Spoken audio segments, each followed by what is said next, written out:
পাথরঘাটা গ্রামের একপাশে ধানক্ষেতের মাঝখানে বাঁশের ঘরে বসবাস করত রণজয়। ছেলেটি সরল প্রকৃতির হলেও তার হৃদয়ে ছিল অসীম স্বপ্ন। অন্যদিকে গ্রামের সবচেয়ে সুন্দরী ও স্মার্ট মেয়ে মেঘলা। মেঘলার চোখের মায়া আর তার কণ্ঠের মিষ্টতা ছিল এমন যে কেউ তাকে প্রথম দেখাতেই মুগ্ধ হয়ে যেত।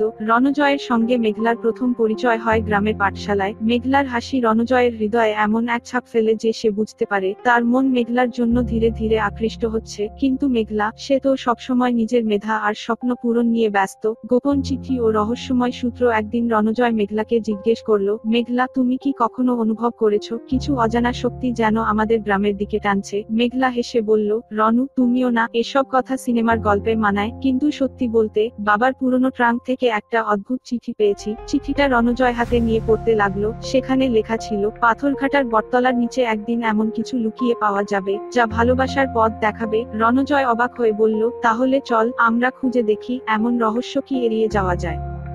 ভালোবাসার প্রথম পদক্ষেপ। সেদিন রাতেই রঞ্জয় আর মেঘলা চুপি চুপি বটতলায় পৌঁছালো। চাঁদের আলোতে তাদের মুখ উজ্জ্বল, কিন্তু মেঘলার চোখে ছিল অদ্ভুত ভয় আর উত্তেজনা। বটগাছের নিচে মাটি খুঁড়তে গিয়ে রঞ্জয় কিছু একটা শক্ত জিনিসে হাত লাগালো।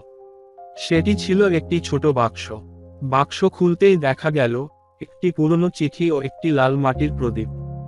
চিঠিতে লেখা ছিল, ভালোবাসা হলো এমন এক ধন যা লুকিয়ে থাকে তোমার সাহস আর সততায়। যিনি প্রকৃত হৃদয়ে এই ধন খুঁজবেন, তিনি জীবনের শ্রেষ্ঠ ভালোবাসা খুঁজে পাবেন। মেঘলা চিঠিটা পড়তে পড়তে মুগ্ধ হয়ে গেল। সে বুঝতে পারল রঞ্জয়ের চোখে এক নিখাদ ভালোবাসার ছাপ, কিন্তু সে কিছু বলতে পারল না। রহস্যের দ্বিতীয় ধাপ। চিঠির শেষ অংশে আরো কিছু নির্দেশ ছিল। তোমার দ্বিতীয় ধাপ হলো যেখানে সূর্য প্রথম আলো দেয় সেই স্থানে পৌঁছানো। পরদিন ভোরে তারা গ্রামের মন্দিরে গিয়ে খুঁজতে লাগলো। মন্দিরের ছাদের নিচে মেঘলা দেখতে পেল একটি ধাঁধা লেখা আছে। সেখানে লেখা, যদি ভালোবাসা সত্য হয় তবে তার পরীক্ষা দাও পরিত্যক্ত কুয়োর গভীরে। পরীক্ষা ও আত্মার বন্ধন। রাতের বেলায় তারা সেই কুয়োর কাছে পৌঁছালো। বাতাস ভারী ছিল, আর চারপাশে পেঁচার ডাক তাদের আরো ভীত করে তুলছিল।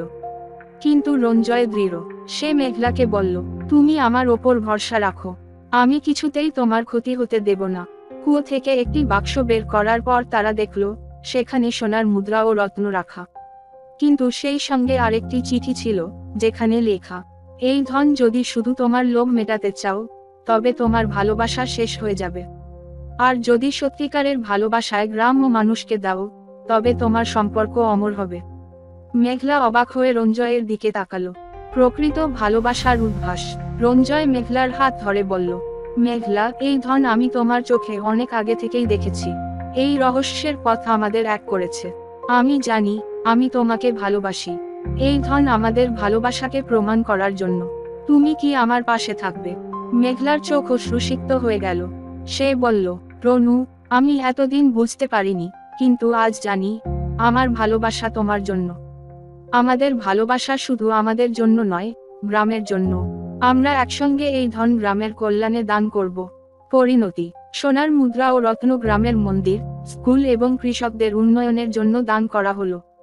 মেঘলা ও রঞ্জয়ের ভালোবাসা শুধু তাদের হৃদয়ে নয়, পুরো গ্রাম জুড়ে ছড়িয়ে পড়ল। গ্রামের মুরব্বীরা বলল, রঞ্জয় আর মেঘলার ভালোবাসা পাথরঘাটার ইতিহাসে চিরকাল স্মরণীয় হয়ে থাকবে।